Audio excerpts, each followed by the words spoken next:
بقى ان انت لو خدت 50 جرام من البن الكولومبي اللي هيديك طعم ومزازه مختلفه جدا في قلب القهوه، على 50 جرام من البن البرازيلي اللي هيخليك القهوه كريمي جدا، ظبطت القوام بتاعهم ب 25 جرام من البن الهندي الروبستا اللي طعمه مش هيظهر بس هيظبط لك القوام.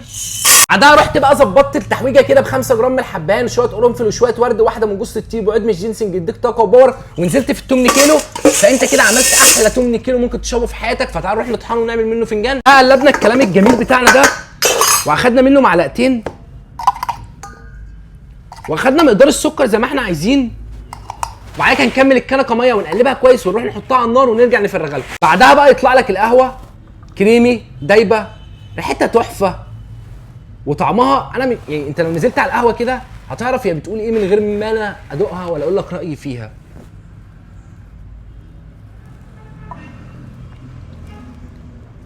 تقعد كده تتمزج بالدنيا بعد فنجان القهوه ده. وما تنساش انا على فوده وبعرفك